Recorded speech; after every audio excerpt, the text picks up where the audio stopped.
หนูเห็นมีร้านอาหารอิตาเลียนเปิดใหม่ร้านสวยๆอยากรู้ว่าอาหารอร่อยหรือเปล่าไปลองกันดีกว่า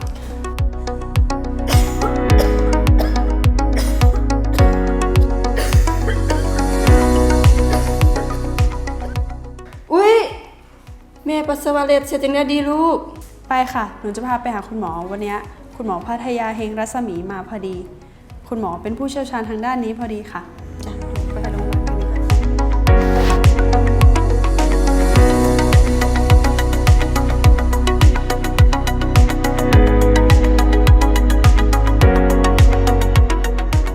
Hello, I'm Melinda and I'm here with Dr. Pattaya at Koh Samui Hospital. Could you please introduce yourself? Hello, I'm Assistant Professor Pattaya Hengratsumi. I'm a gynecologist specialized in urogyne and gyne endoscopy. I'm based at Urinary Hospital and today it's a pleasure for me to be here with all of you. Today's topic is urinary incontinence. Doctor, what is it? You already heard that I'm specialized in urogynecology.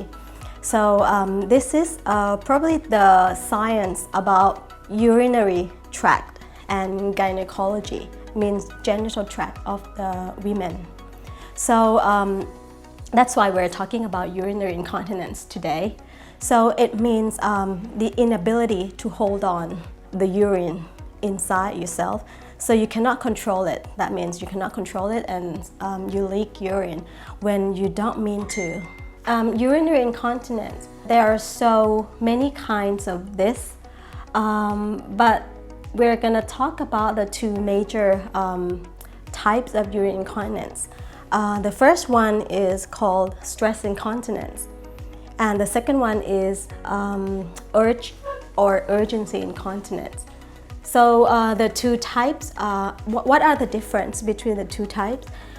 Stress incontinence means that whenever you have exertion or you have stress, or that means increased intra-abdominal pressure, you're going to leak urine. And urgency incontinence or urge incontinence, that means you feel like you want to go to the toilet, but you cannot hold on. So you cannot resist to go and you cannot make it to the toilet. So you leak on the way to the toilet. Or sometimes you cannot really take off your underwear quick enough, so you wet yourself, something like that. So what are the difference of this? First, the pathophysiology, that means the cause of this is different. So stress incontinence, the cause is something we call it anatomical defect. So the support of the urethra is weak. So that's why it cannot support the urethra when you have increased intra-abdominal pressure. So once you cough, you sneeze, you make a big laugh, you're laughing out loud, or sometimes you jump, you go to exercise, you leak urine. So it's gonna be every time there's an increased intra-abdominal pressure, then the urine will come out from the urethral opening. This normally can be fixed by increase the strength of the pelvic support. So that means you need to do the exercise of the pelvic floor muscle, like we call it Kegel exercise or pelvic floor muscle training. So squeezing exercise of the pelvic floor. But in that case, that means the symptoms are not that severe. Then that could work. But once the symptom is so severe, pelvic floor is so weak, or there's some defect inside the wall of the urethra itself, that means we call it intrinsic sphincter deficiency. So you probably need surgery for that. If it's not the bad stress incontinence, but exercise did not work, then you will probably need surgery to correct that. So there are so many kinds of surgery. It could be open surgery, laparoscopic surgery, or vaginal surgery. We call it a sling, just to place something underneath or make the support stronger, so that when there's the stress or the pressure on this thing will kind of lay there underneath the urethra, and prevent this from coming down when there's a pressure, because this is a hypermobile. So this thing will prevent the urethra from being hypermobile. So that will help you with the symptom. So that's a stress incontinence.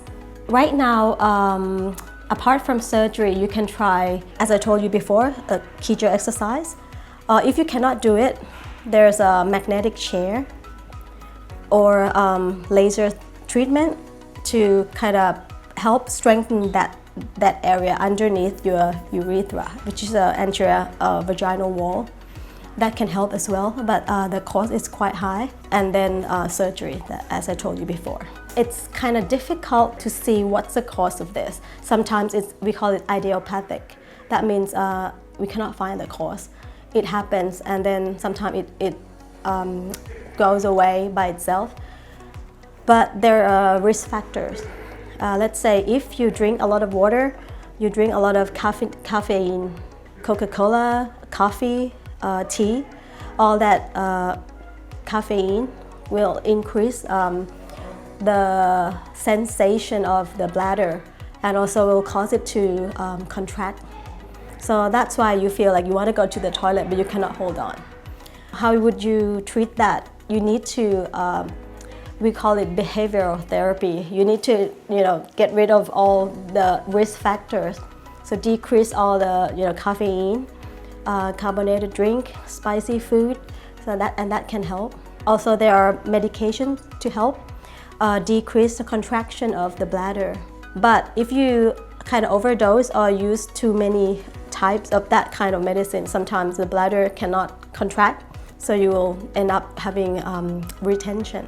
So you have to, balance with the medication. Also, you have to make sure that you're not having infection, because infection can cause you to feel like you want to go all the time as well. Another cause of urgency incontinence, or we call it overactive bladder symptoms or syndrome, is menopause. This happens in elderly. We call it genital urinary syndrome of menopause, due to the lack of estrogen. So there's atrophic change of the genital tract and urinary tract. That can cause the symptoms of overactive bladder and urge incontinence. So the treatment will be for local estrogen to be put inside the vagina, and that will help strengthen the mucosa, and also make it stronger to be so it can resist to infection.